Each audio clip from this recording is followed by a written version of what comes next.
Ahora vamos a la palabra del Señor. Acompáñenme a Judas, versículo 1. Hoy comenzamos una nueva serie que tiene como título En guerra por la verdad. Comenzamos una serie basada en esta carta, epístola universal de Judas, apóstol. Judas, no el Iscariote, no es Judas el que traicionó a Jesús. Este Judas es hermano de Jacobo, medio hermano del Señor Jesucristo, hermano por parte de José y María, medio hermano del Señor Jesús. Y esta serie que comenzamos hoy se llama En guerra por la verdad. Judas 1, verso hasta el 4.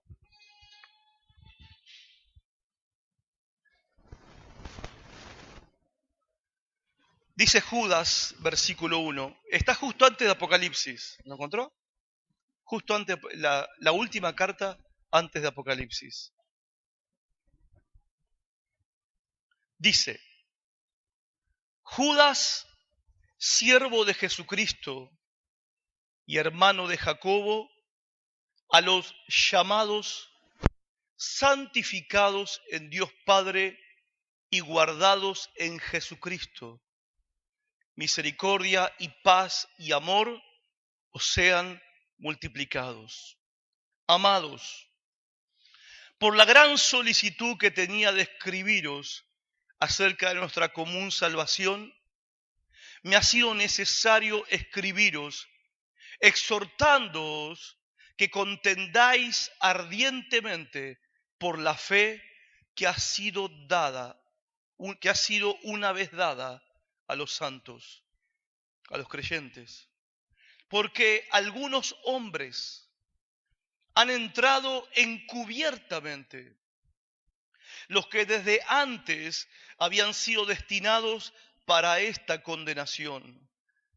Hombres impíos que convierten en libertinaje la gracia de nuestro Dios y niegan a Dios, el único soberano, y a nuestro Señor Jesucristo. Amén. ¿Saben que el apóstol Pablo, en una definición que él hace acerca de la iglesia, dice que la iglesia es columna y sostén de la verdad? En otras palabras, el apóstol Pablo dice que la iglesia es responsable de sostener la verdad, defender la verdad y proclamar la verdad para atraer a las almas engañadas a la única verdad que los puede salvar y liberar.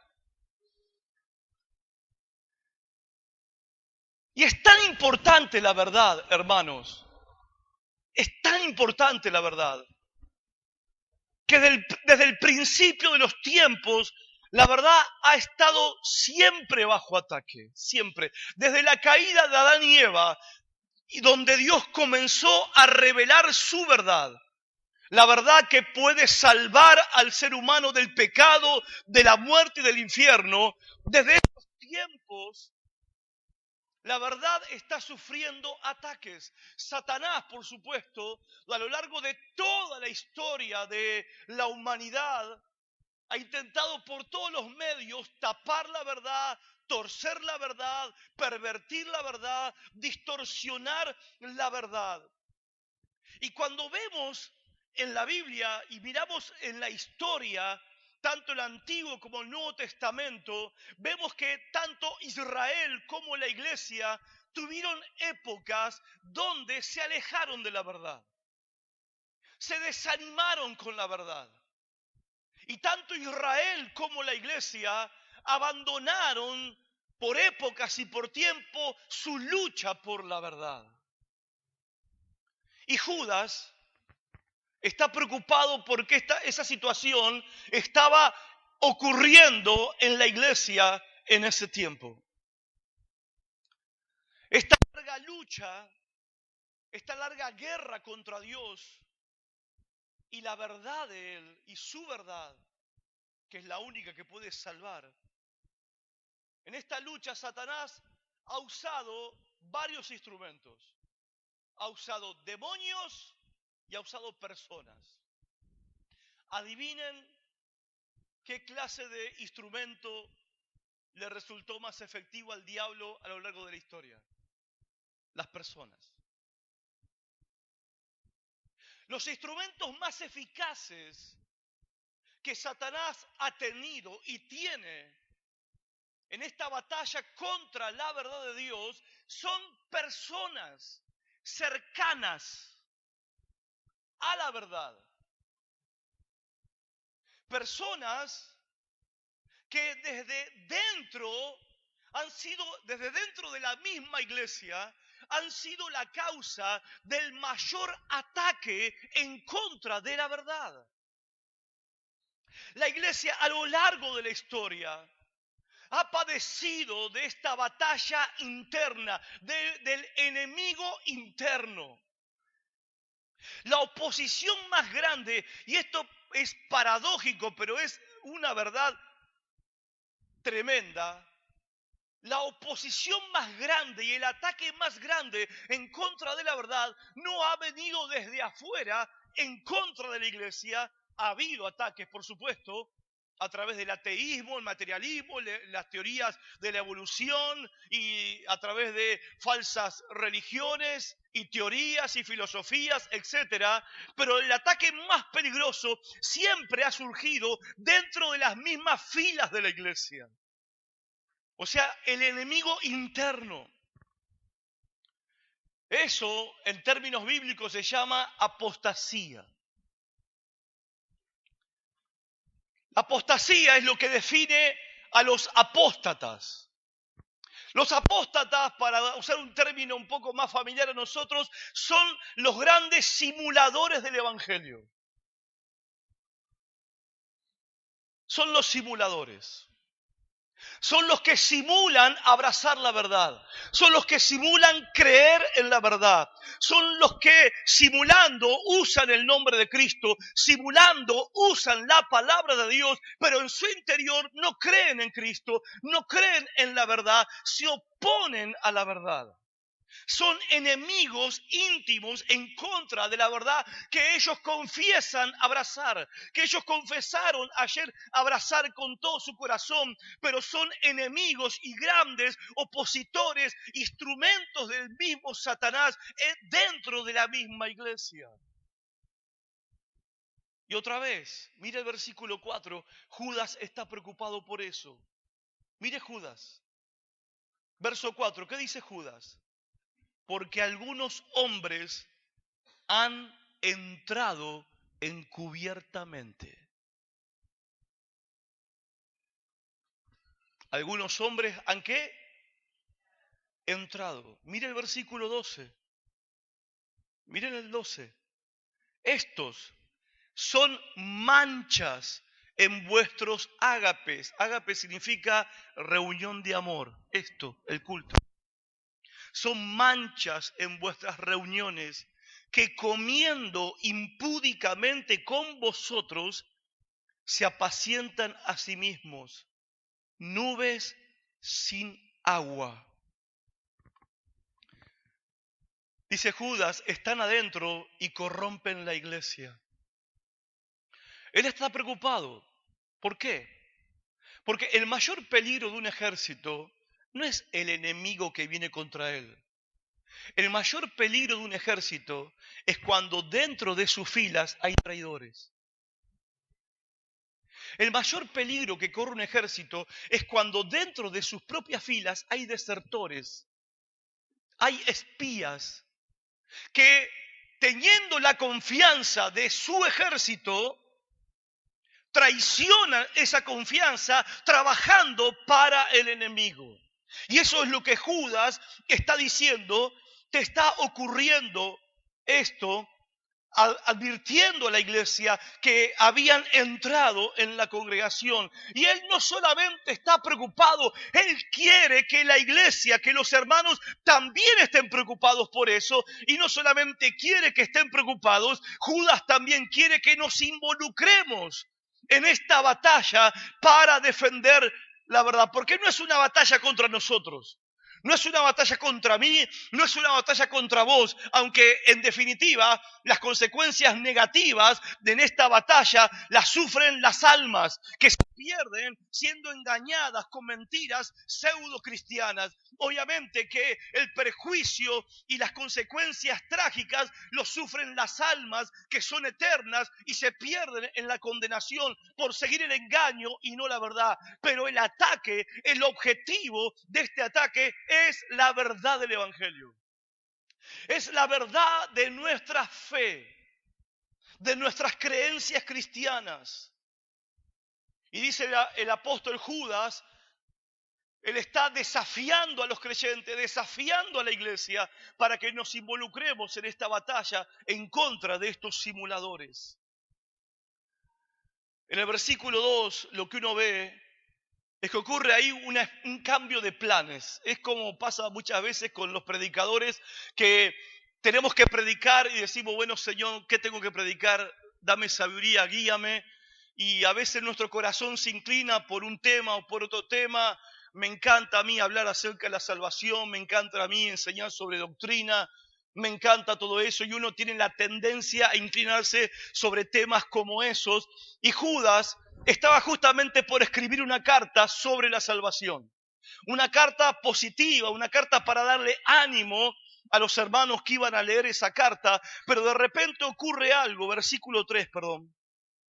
Ocurre algo, dice, amados, por la gran solicitud que tenía de escribiros acerca de nuestra común salvación, él había planeado hablar sobre ¿qué?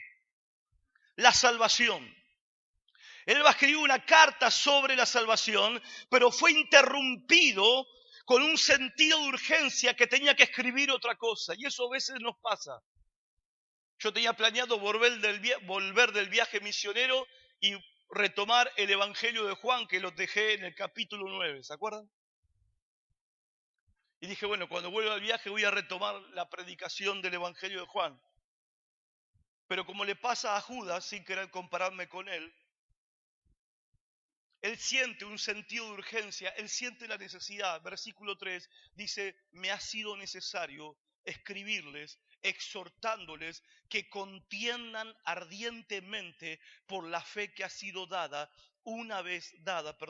a los santos. O sea, hay un cambio de planes en lo que Judas está por escribir. Él recibe una carga en su corazón que la pone el verdadero autor de la Biblia, que es el Espíritu Santo. Él recibe esa carga y en esa carga que él recibe siente la necesidad de escribirles a la iglesia, de escribirle a los hermanos y hacerle un llamado. Los exhorto, los aliento, los motivo y los desafío a luchar y luchar con todas sus fuerzas para defender nuestras creencias, para defender la fe que heredamos de Cristo y de sus apóstoles.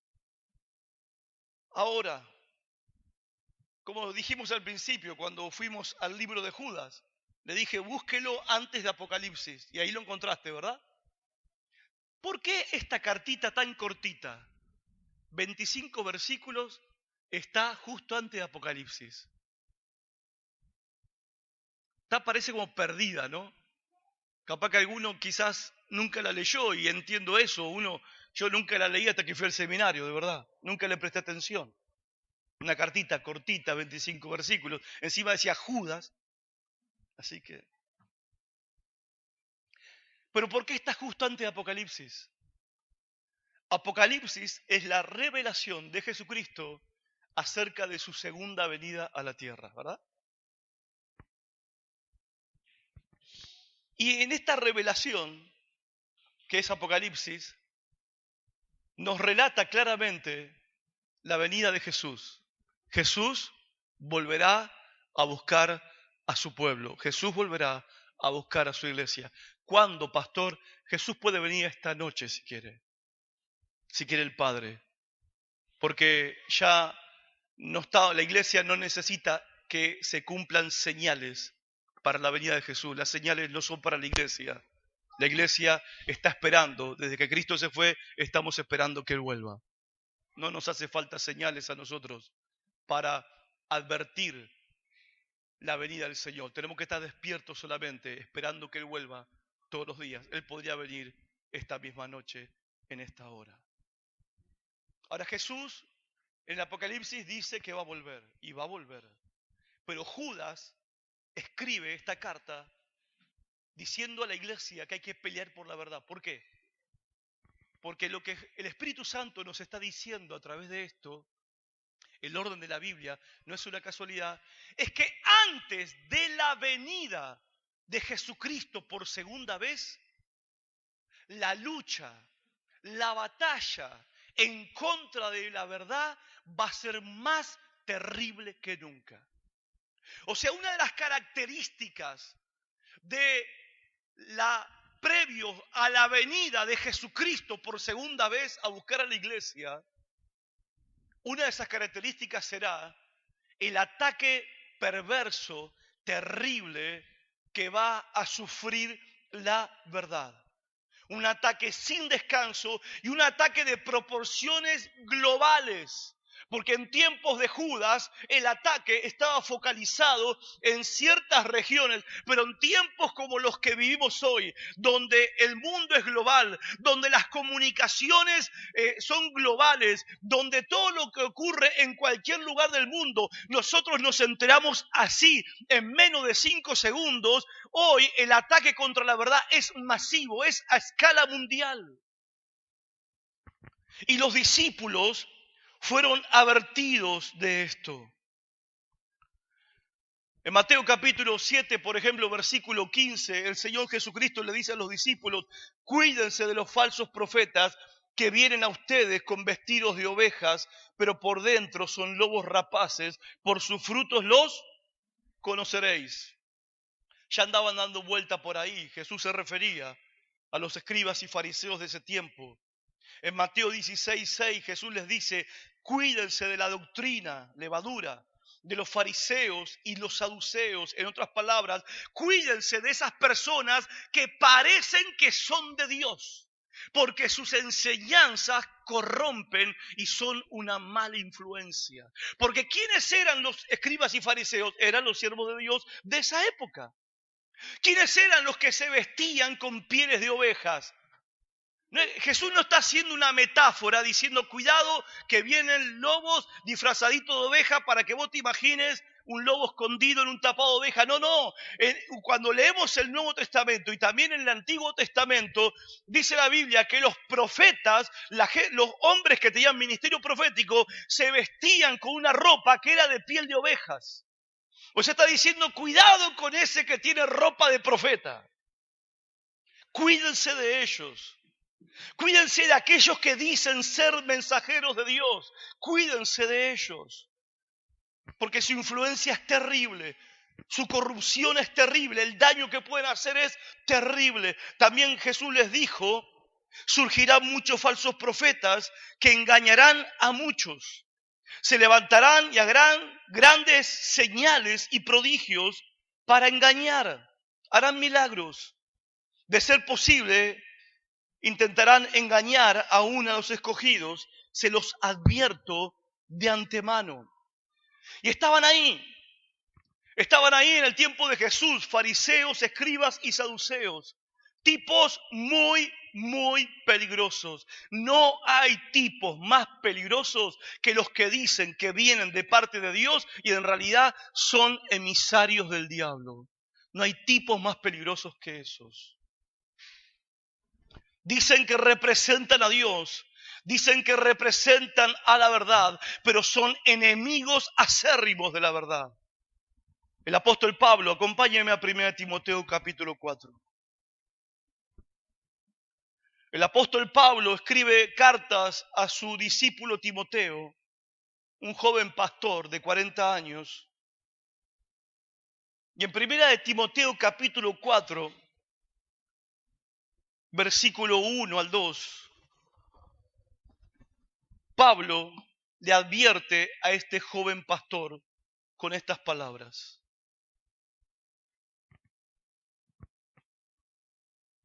Dice Pablo a Timoteo, pero el Espíritu dice claramente que en los postreros tiempos algunos que apostatarán de la fe, escuchando a espíritus engañadores, personas, y doctrinas de demonios, por la hipocresía de mentirosos, que teniendo cauterizada la conciencia, prohibirán casarse, y etcétera, etcétera. Deje la Biblia abierta ahí. Dice Pablo, cuidado. Cuidado porque sus doctrinas son demoníacas. Cuidado porque sus intenciones son diabólicas. Cuidado porque son hipócritas. Cuidado porque no tienen conciencia y no tienen problema de abusar, de usarte y de abusarte. Como muchas veces, lastimosamente, la gente se queja. Hemos ido a Pampa del Indio, por ejemplo, a predicar casa por casa. Y los hermanos que han hecho el trabajo de evangelismo casa por casa le pueden contar la triste experiencia que la mayoría de las personas dicen haber ido a la iglesia alguna vez. Y la gran mayoría de las personas dicen también que no piensan ni volver a la iglesia por culpa de pastores, por culpa de sacerdotes, por culpa del cura, por culpa de fulano, por culpa de mengano, que están dentro de la iglesia. ¿Qué es un apóstata, hermanos? Un apóstata no es alguien que se aleja de la iglesia. Un apóstata no es alguien que se va de la congregación, que se va de la comunión. Un apóstata es alguien que en su corazón ya no cree lo que dijo creer al principio, pero está en medio de la iglesia siendo un tropiezo para los demás, siendo un obstáculo para los demás, siendo causa de caída para los demás, porque se ha convertido en un enemigo de la verdad, estando dentro mismo de la iglesia de Cristo el Señor. Eso es un apóstata. Y no tienen problema en usar a las personas, no tienen problema en abusar de ellas para sus propios fines. Pablo le está diciendo a Timoteo, tenés que contrarrestar todo esto. Mira el capítulo 4, verso 13. ¿Y cómo contrarrestamos esto?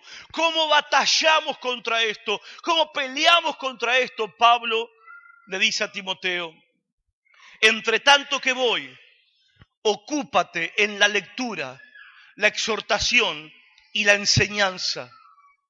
No descuides el don que hay en ti, que te fue dado mediante profecía con la imposición de las manos del presbiterio. Ocúpate en estas cosas, permanece en ellas, para que tu aprovechamiento sea manifiesto a todos. Ten cuidado de ti mismo y de la doctrina. Persiste en ello, pues haciendo esto, te salvarás a ti mismo y a los que te oyeren. Vaya a 2 Timoteo capítulo 3, ahí al lado. 2 Timoteo capítulo 3, versículo 1 al 5. La misma cosa. Dice Pablo a Timoteo, 2 Timoteo 3:1, dice, también debes saber esto, que en los postreros días, diga la palabra, vendrán. ¿Qué dice? Vendrán tiempos peligrosos, porque está profetizando Pablo, habrá hombres amadores de sí mismos, avaros, vanagloriosos, soberbios, blasfemos, desobedientes a los padres, ingratos, impíos, sin afecto natural, implacables, calumniadores, intemperantes, crueles, aborrecedores de lo bueno, traidores, impetuosos, infatuados, amadores de los placeres más que de Dios, que tendrán apariencia de piedad, apariencia de santidad, apariencia de espiritualidad, de devoción. Tendrán que apariencia. Son todo esto, pero van a tener otra apariencia. Apariencia de piedad, pero negarán la eficacia de ella. A estos, que dice Pablo, evítalos. ¿Qué dice Pablo? Evítalos. Dispará. Pretenden ser maestros, dice Pablo. Pretenden tener revelaciones de Dios, pero se están oponiendo a la verdad. Jesús advirtió, Pablo advirtió, el apóstol Pedro también advirtió. La segunda carta del apóstol Pedro, el capítulo 2, por ejemplo, es una clara advertencia en contra de falsos profetas y falsos maestros. Las tres cartas de Juan, primera, segunda y tercera de Juan, son cartas donde Juan hace una defensa de la verdad en contra de las falsas doctrinas. Apocalipsis. ¿Cómo empieza Apocalipsis? Capítulo 2 y capítulo 3 de Apocalipsis son 7 cartas a 7 iglesias. De las 7 iglesias, 5 iglesias ya estaban dejando a Cristo. Lea después Apocalipsis. De las 7 iglesias, 5 estaban abandonando al Señor. 5 ya tenían herejía y falsa doctrina adentro. De las 7 iglesias, 5 ya estaban padeciendo este problema. Es más, Santiago en el capítulo 3 también habla acerca de los falsos maestros. ¿Qué es lo que nos dice la palabra de Dios con respecto a todo esto? Hermanos y amigos, hasta el tiempo de la venida de Jesucristo, vamos a estar sumergidos en una batalla constante, en una guerra constante en contra de la verdad. Vamos a estar inmersos en una lucha por la verdad y vamos a ser testigos del ataque más violento que nunca antes la verdad ha padecido hasta ahora. Y ese ataque viene de adentro mismo de la iglesia. ¿Por qué? Verso 4. Algunos hombres han entrado encubiertamente. Todo esto fue profetizado que iban a venir hasta que llegaron.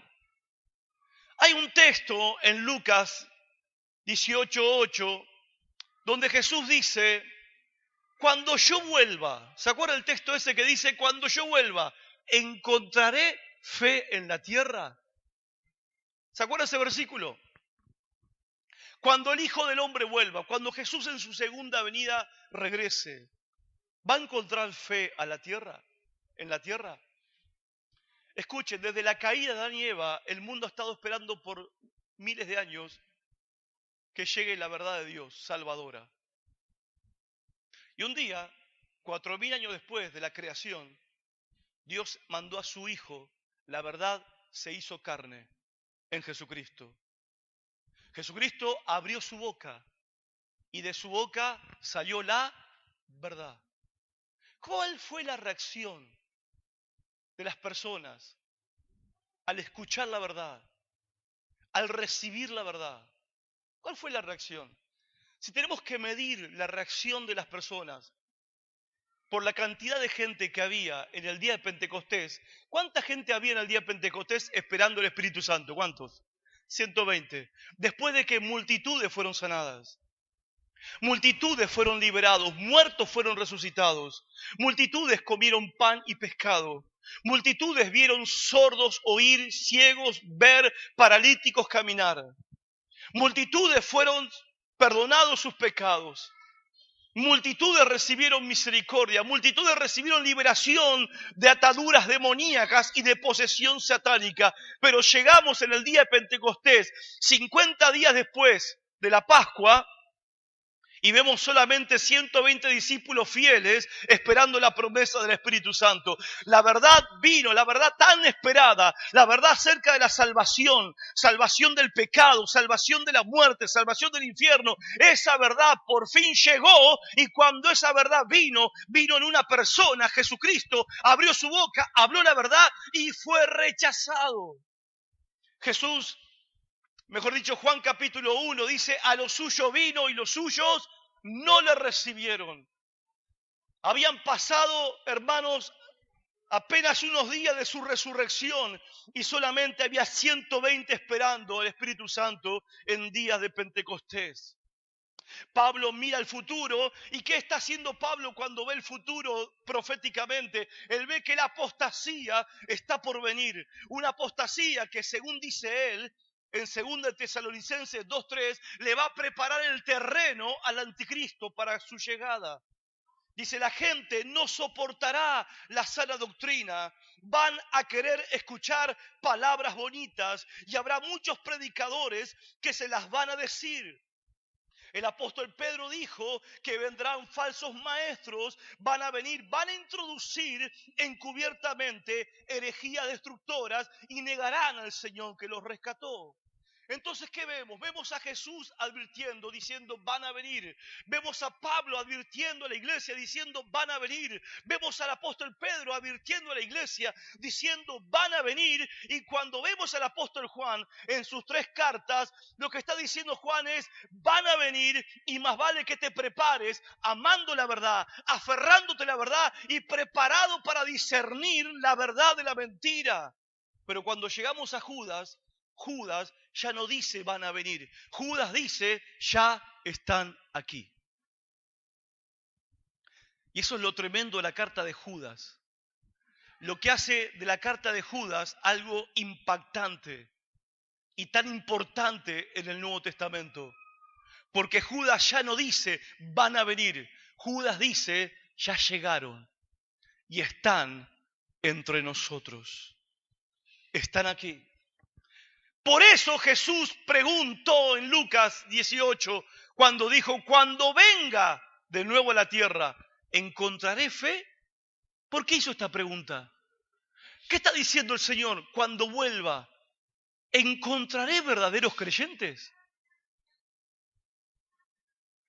Es fuerte esa pregunta porque no la hago yo. No la hace un predicador, no la haces vos. Esta pregunta la hace el mismo Señor. Cuando yo vuelva, ¿encontraré verdaderos creyentes? ¿Por qué está haciendo esta pregunta el Señor? Porque los tiempos previos a la venida de Cristo van a ser tiempos donde la verdad va a ser torcida, tapada, distorsionada para engañar, si fuere posible, aún a los escogidos. Hermanos, déjeme ser sincero. Bueno, siempre lo soy, pero déjame decirte que déjeme ser sincero. El cristianismo, como hoy se conoce, está corrompido. Esa es la verdad.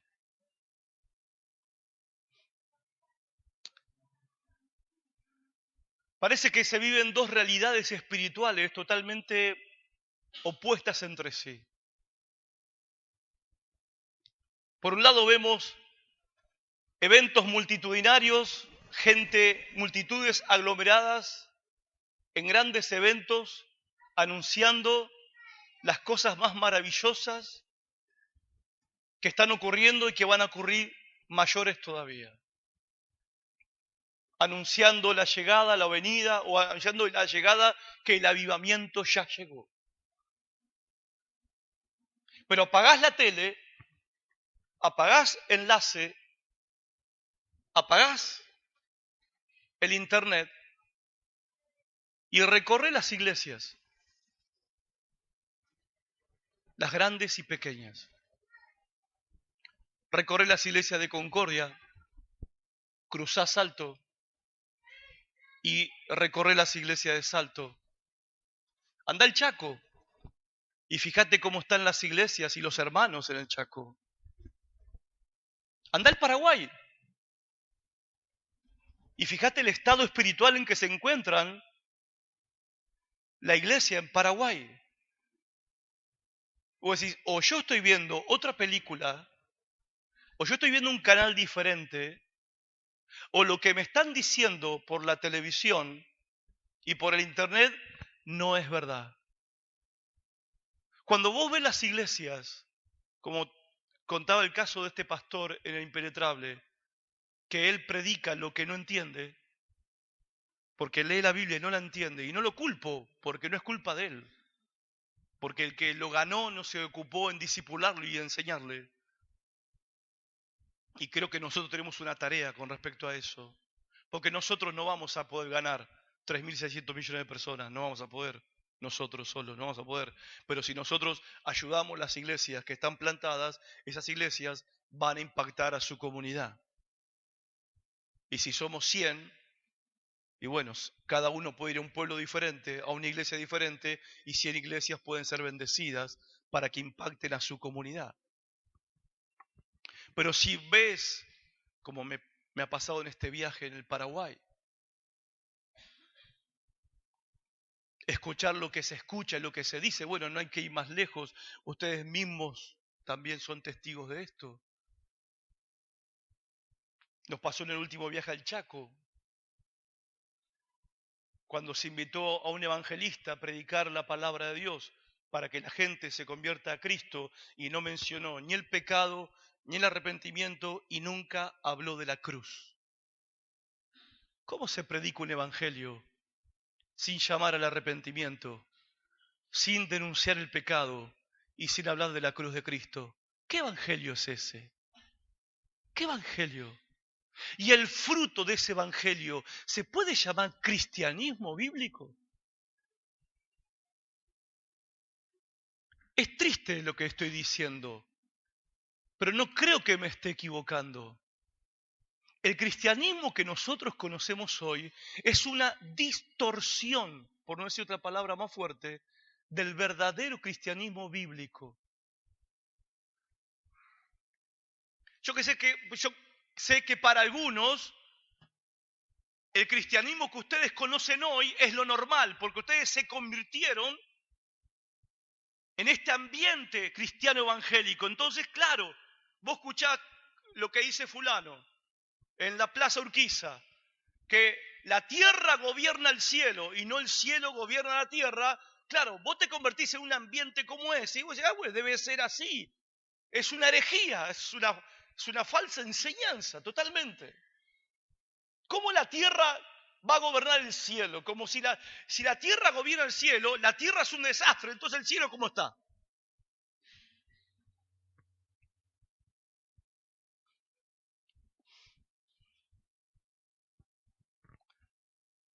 Lamentablemente estamos viviendo este tiempo. Bueno, lamentablemente y también con un propósito de Dios. Donde estamos asistiendo al desmoronamiento del cristianismo como lo conocimos. Ahora, no hablo del verdadero cristianismo, sino de los que se llaman cristianos, los que se llaman líderes cristianos, pero que están esparciendo enseñanza que corrompe y daña la fe de la iglesia.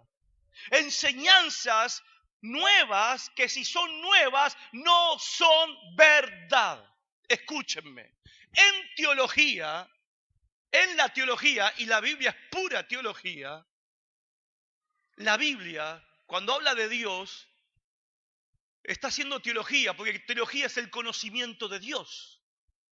Eso significa teología, conocimiento de Dios. Y cuando vos lees la Biblia y conoces a Dios, la Biblia te está impartiendo teología.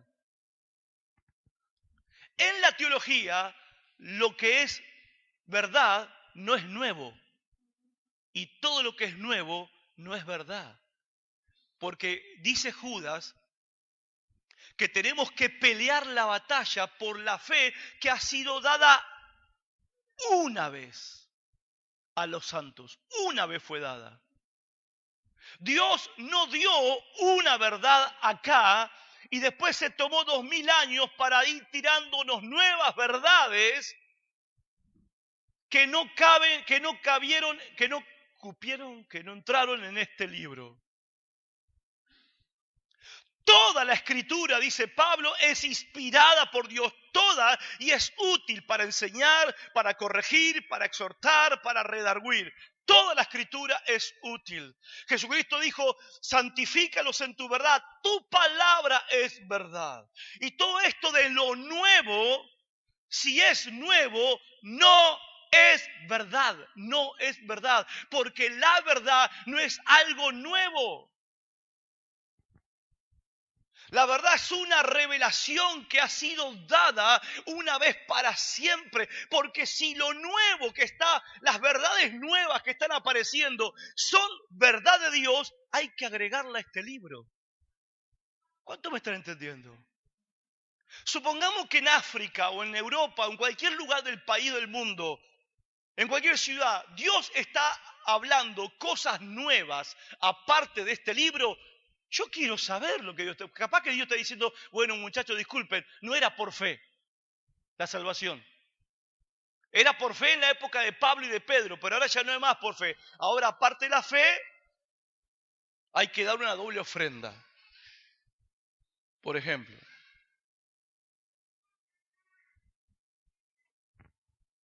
no hay nuevas revelaciones, hermanos. No hay. Y si son nuevas, no son de Dios. Y escúcheme, lo que sí hay es la iluminación del Espíritu Santo en la vida del creyente para descubrir lo que ya Dios nos ha dado y está escrito en este libro, que es la verdad. A este libro, la Biblia, se llama a sí misma la verdad. O somos cristianos posmodernos que decimos que no hay verdad absoluta, cada uno tiene su verdad. Eso no es evangelio, eso no es cristianismo, eso es posmodernismo, es una filosofía mundana que dice que la verdad absoluta no existe, cada uno tiene su verdad. Y eso se está metido en la iglesia. Bueno, hermano, ¿vos crees así? Yo creo así. Por favor. ¿Cómo? Yo creo así, vos crees así, yo creo así, ella cree así y él cree así. Está bien, lo que cada uno crea está bien. Yo pregunto, ¿Dios bendice lo que cada uno quiere creer? ¿Dios respalda lo que cada uno quiere creer? No, la única cosa que Dios respalda y la única cosa que Dios bendice es su revelación por medio de Jesucristo, y esa revelación está en su palabra. No estoy diciendo que Dios no nos pueda guiar, su Espíritu Santo no nos pueda guiar, pero nunca el Espíritu Santo nos va a guiar en contra de la palabra. Y toda guianza de Dios, y todo consejo de Dios, y toda sabiduría que viene de Dios, la única cosa que va a hacer es confirmar lo que ya está escrito en la palabra. Pero sin embargo estamos asistiendo a una catarata, a una invasión de lo nuevo. Esto es lo nuevo de Dios. Esto es lo fresco de Dios. Bueno, pobrecitos los europeos que no están recibiendo lo nuevo y lo fresco, pobrecitos los cameruneses, los senegaleses, los de Sudáfrica, pobrecitos los de Camerún, pobrecitos ellos que no reciben lo nuevo, que justamente está cayendo a 4 cuadras de tu casa. ¡Qué bendición! Mientras los otros están privados de lo nuevo. ¿Es así como Dios obra o no dice tu Biblia y mi Biblia que Dios no hace acepción de personas?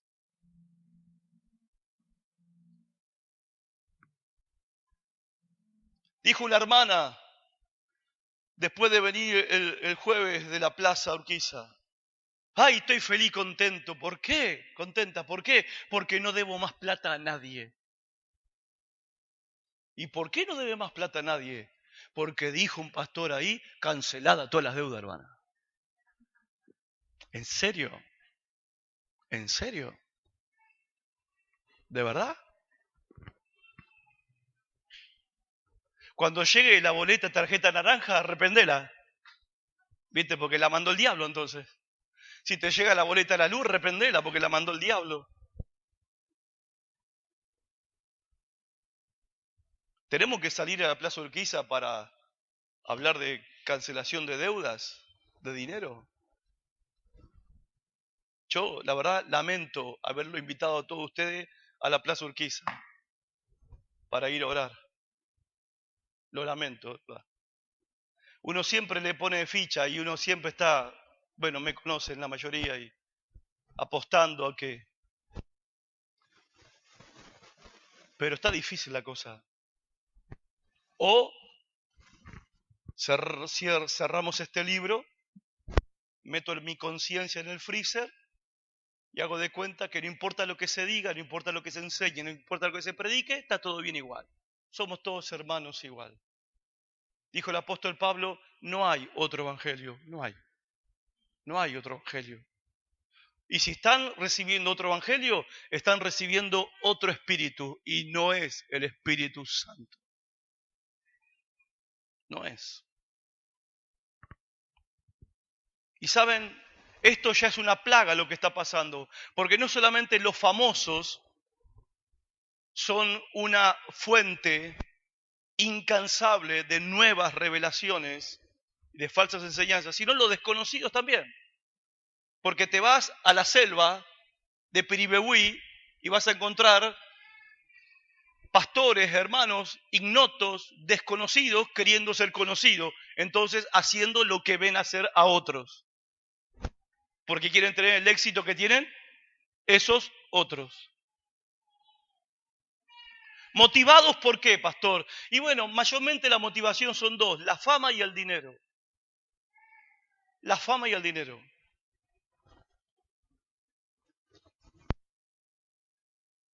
La fama es esto de querer la gloria. Entonces, si yo quiero exaltarme a mí mismo, no es muy difícil hoy en día eso. Invito a alguien que venga y un profeta que venga y me profetice a mí delante de todos ustedes. Y yo, vos sos, después de Jesús, estás vos. Y el Papa Francisco abajo tuyo. Y yo después lo alabo a él por ser un gran siervo de Dios.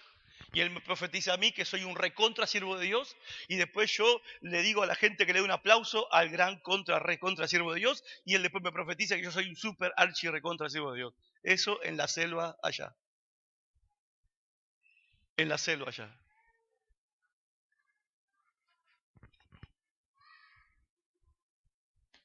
Son parte de la apostasía que está corrompiendo la iglesia por dentro. Esta iglesia que conocemos como cristianismo evangélico, que ya tenés que andar aclarando hoy en día, ¿no? Ya tenés que andar aclarando.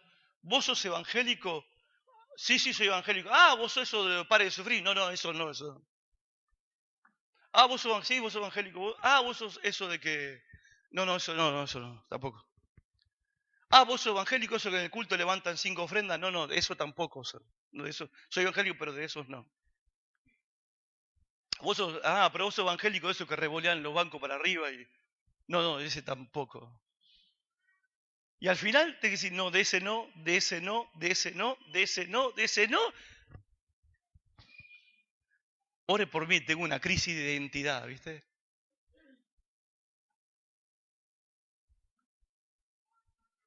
Porque llamarte hoy evangélico es estar asociado con todas esas cosas que se enseñan, se predican y se hacen.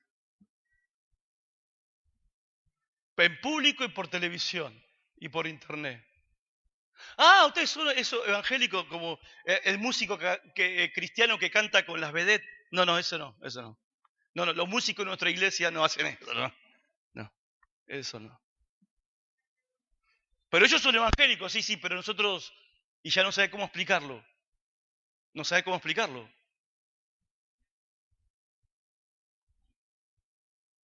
No es una mala palabra ser evangélico. El problema es que han tomado esa palabra y se la están aplicando a ellos mismos, haciendo lo que el apóstol Pedro dijo, provocando que el camino de Dios sea blasfemado por causa de ellos. ¿Sabe por qué la iglesia y el nombre de Cristo es blasfemado? No es blasfemado porque nosotros hacemos nuestra tarea, es blasfemado por causa de estas personas que hacen un montón de cosas que no tienen ningún sustento bíblico. Y por causa de que hacen cosas y dicen cosas que no tienen sustento bíblico, el mundo blasfema el nombre de Cristo y de la iglesia.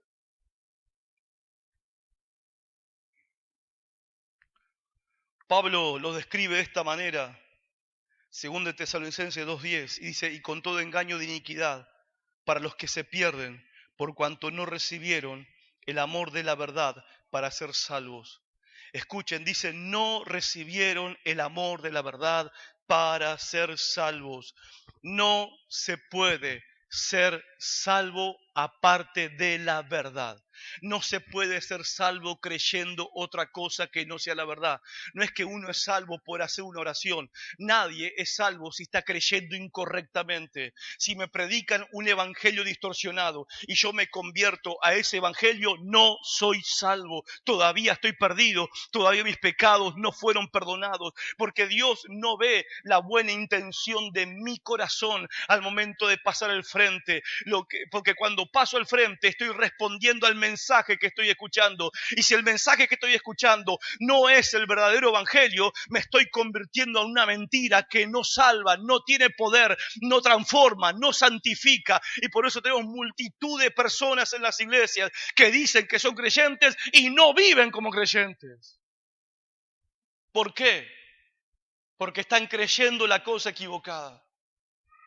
Y no hay salvación cuando se cree la doctrina equivocada. No hay salvación cuando se cree en otro Jesucristo que no es el de los evangelios y el de las cartas de los apóstoles. No hay salvación cuando uno cree que la salvación es de una manera diferente a lo que dice la Biblia. La salvación no tiene nada que ver con ninguna obra humana. Y recibir bendiciones de Dios no tiene que ver con obras humanas. Es todo por gracia, de principio a fin, es por fe y para fe, dijo el apóstol Pablo. Pero hoy hemos vuelto a 500 años atrás. Hace 500 años atrás había 1, 2, 3 sacerdotes que saqueaban a los creyentes católicos porque el gran Papa León X quería construir la gran Basílica de San Pedro y recorrían pueblos y ciudades diciéndole a la gente, ponga la moneda, porque cuando usted pone la moneda, su pariente sale libre del purgatorio. Si usted pone 2 monedas,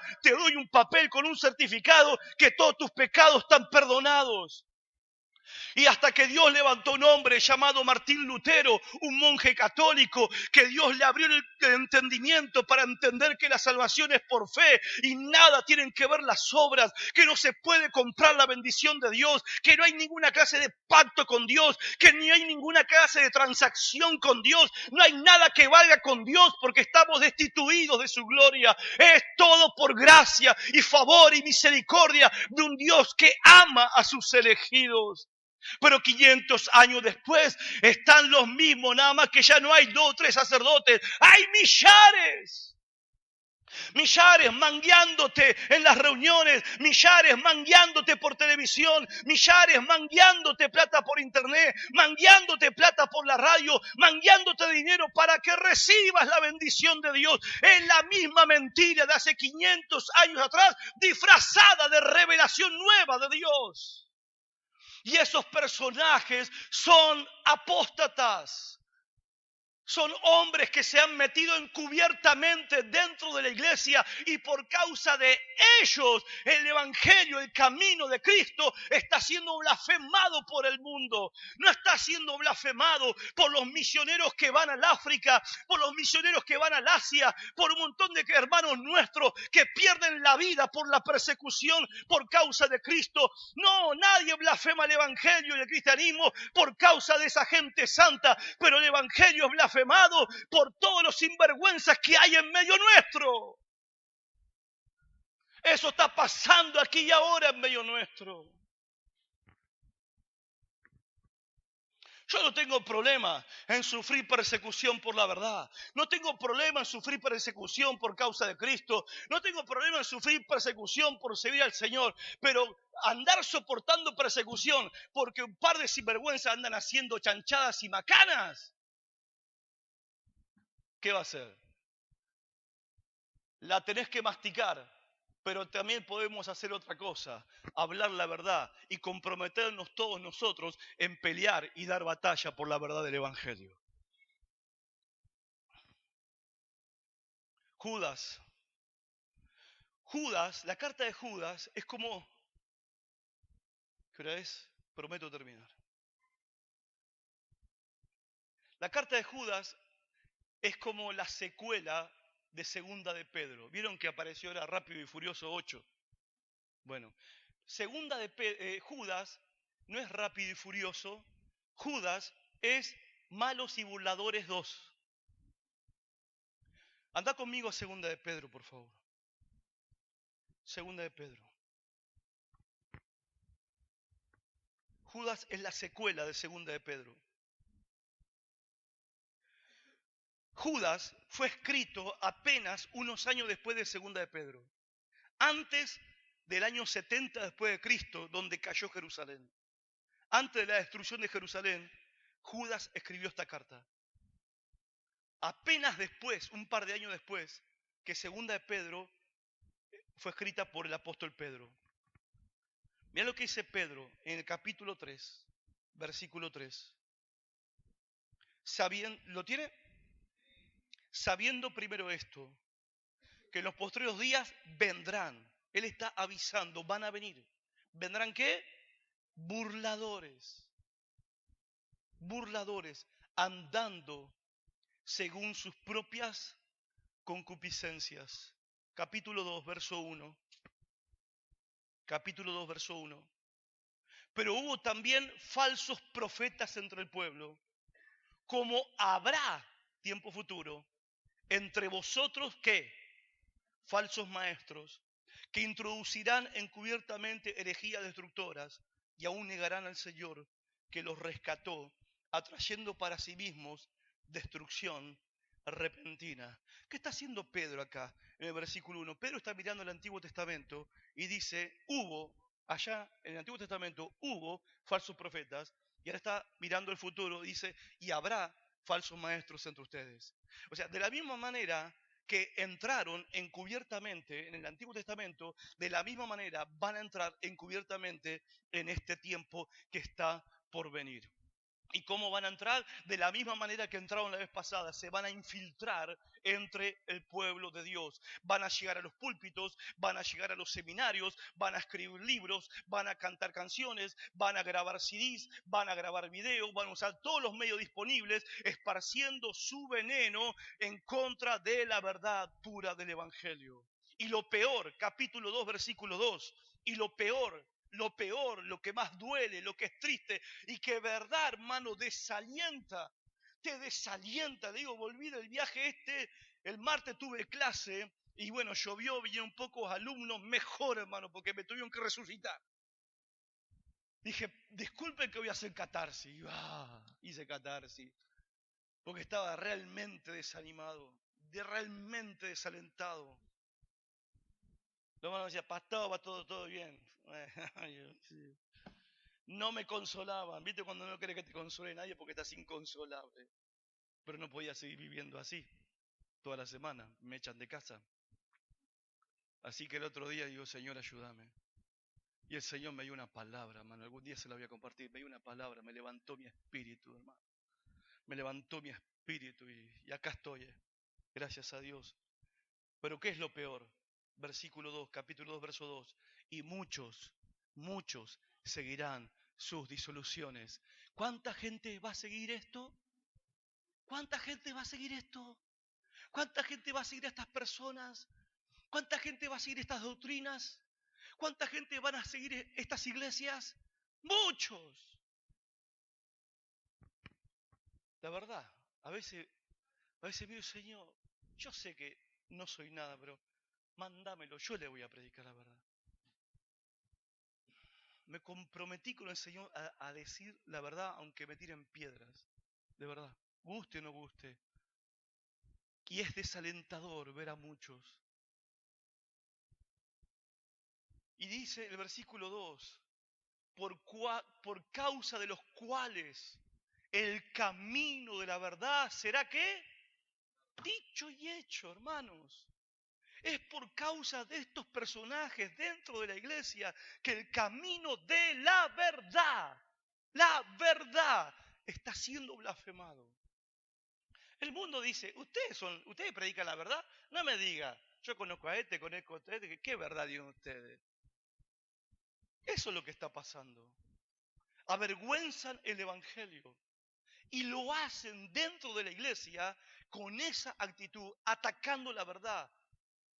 ¿Y por qué lo hacen? Versículo 3. ¿Por qué lo hacen? Verso 3. y por avaricia harán mercadería de ustedes con palabras fingidas. Lo hacen por dinero, lo hacen por codicia, lo hacen por la plata. Por eso lo hacen. Hermanos, tenemos que ser conscientes de lo que está pasando. No se puede aceptar a cualquiera que dice que es creyente, que dice que es pastor, que dice que es predicador, que dice que es maestro, apóstol o profeta. La apostasía ya empezó y se está poniendo cada vez más difícil y va a ir creciendo más y más hasta el segundo regreso de Cristo a buscar a la iglesia. No se va a poner mejor, se va a poner peor. ¿Y saben qué? No hay muchos en el ministerio dispuestos a dar la batalla por la verdad. Parece que somos un ejército que estamos en retirada. La lucha se puso dura, la lucha se puso muy difícil. La lucha está en todo lugar, en las grandes ciudades, en los pequeños pueblos y en medio de la selva. La lucha por la verdad está tomando todo lugar en el mundo. A veces parece que se toma conciencia y a veces es recontra desalentador, pero hermanos, nosotros tenemos una responsabilidad. Tenemos que levantar una nueva generación que defienda la verdad, sostenga la verdad y proclame la verdad después que nosotros nos vayamos y le lleven la verdad a su propia generación. La verdad no puede morir con nosotros. Tenemos que levantar una nueva generación que lleve la verdad a su propia generación. Tenemos que ser fieles en esto, como fue Pablo hasta el día de su muerte, como fue Pedro que fue crucificado cabeza abajo, como fueron los profetas que fueron unos quemados en aceite hirviendo, otros fueron cortados por la mitad con una sierra, otros fueron desollados vivos, otros fueron partidos en pedazos por 4 caballos que le tiraron las extremidades, pero dieron hasta la última gota de sangre para que la verdad pasara a la próxima generación. Y por eso nosotros hemos tenido el privilegio de conocer la verdad, porque antes de nosotros otros pagaron el precio. Y tenemos que estar dispuestos a eso. En tiempos de Judas, Jesús decía, van a venir. Pablo decía, van a venir. Pedro y Juan decían, van a venir. Judas decía, ya están acá. Ya llegaron. Y ya era, hermano, en la época de Judas ya era un problema. Y eso que no existía el catolicismo, que es pseudo cristiano, es una deformación del cristianismo, ¿no? Ya había ese problema en tiempo de Judas, y eso que no había enlace, y eso que no había predicadores, profetas y maestros ofreciendo bendiciones por medio de la radio y la televisión y de internet. Y ya era un problema en esa época. Lo que pasa hoy, hermanos, es mucho peor de lo que estaba pasando en esa época, y te puedo asegurar, ellos nunca se imaginaron que todo esto iba a conmover el mundo en nombre del cristianismo. Y Judas pone en foco, y termino con esto, no pone el foco en lo que enseñan. Judas pone el foco en lo que ellos son. ¿Por qué Judas no hace una lista de todas las falsas enseñanzas que dan? Porque es imposible, porque todos los días sale algo, así que es imposible hacer una lista. Vos escribís un libro hoy sobre las herejías y falsas enseñanzas que se están dando, la semana que viene ya queda viejo el libro, porque esta semana sale algo nuevo. Alguien va a recibir algo nuevo, algo fresco, otra vez, y va a tener que escribir el libro otra vez. Entonces, ¿qué hace Judas? Judas no pierde el tiempo en hacer una lista de las falsas enseñanzas, pero lo que Judas hace es poner el foco en el carácter de ellos. ¿Cómo son? ¿Cómo viven? ¿Qué hace Judas? Les saca la careta. Como dijo el Señor, por sus frutos los conoceréis.